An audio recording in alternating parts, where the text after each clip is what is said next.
uh, anyway, what's good? What's good, my people? I apologize for the inconsistency, man. I'm trying to set up this PC, so I'm building a PC from scratch. So, yeah, assembling it is. I'm assembling a PC for the first time, so it's a bit tricky. Simultaneously starting a business, um, a clothing, a clothing brand and printing company. Yeah, it's a lot. So I truly apologize for my lateness, and I also apologize for. I feel like I've been a little bit more inconsistent. Obviously, the shorts and everything are on par, but I feel like I'm slacking when it comes to lives. I'm also going to start. What do you call it? I'm going to start. Um, I think I actually mentioned this on my previous live stream. I'm going to start doing a little bit less of this, and then I'm going to try to um, only cover the main card. I don't know if that's a good idea or not, but I'll see as time progresses. So yeah, let's get to the breakdown. I feel like it's crazy how the UFC is currently promoting boxing. I mean, I'm also going to be posting a short here, but I mean, at this point, the UFC is basically telling us to start making content with boxing and just ignore UFC basically. Anyway, Shawshot McGee, Rob, but I still hate TriStar. Okay, Shawshot McGee, what up, man? Does he train at TriStar? I don't. As far as this fight goes, I mean, my subscribers and I are also picking Rob via Greece. Are they still greasing their people up? I thought that was like an old thing, but I heard like a couple of accusations a bit recently. Shoshot McGee, yeah, him and Keita both train at the TriStar. Okay, that's crazy, but I'm a little bit worried about his age. I think Rob is a little bit more solid than obviously Martinez, but um, I don't know, man. I don't have a lot of confidence in Rob, especially at this particular point in his career. But once again, I feel like like we've been seeing throughout the whole entire year. All these young dudes have been losing to these old dudes, and Rob is that kind of a dude that you have to actually be talented in order to beat him. So that gives me a little bit more confidence. So let me see. As far as reach, Rob is going to have a massive reach advantage. I think it's going to be like, let me see, a 5 inch reach. I think, if I'm not mistaken.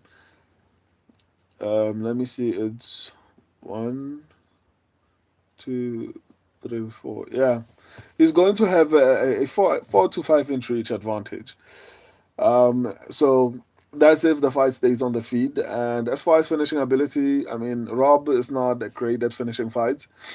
Um, Shoshot McGee, Try is the dirtiest gym in the game. Yeah, they have a bad rap, and for a very long time.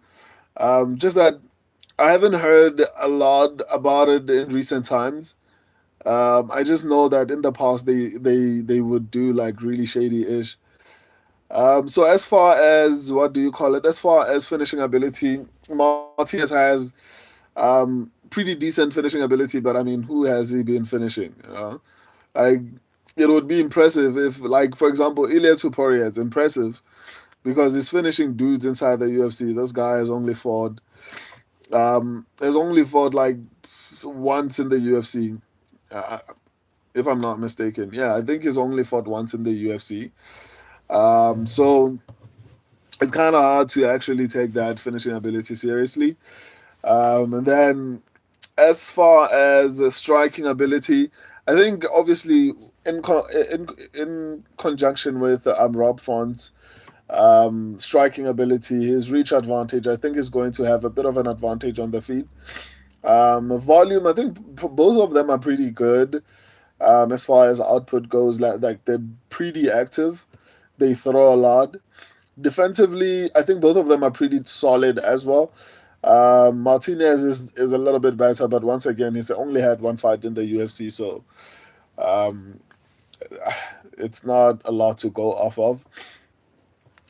But even outside, like for me, I don't necessarily read anything that anyone has done outside the UFC. I just use that to see how they fight. But in all honesty, it doesn't have a lot of information. Maybe unless it's at heavyweight. It clearly seems like any analysis that you do at heavyweight, it outside or inside the UFC doesn't really make any difference. So on the feed, I think it's gonna be a little bit more competitive if this guy actually is as decent as I've seen on the feed.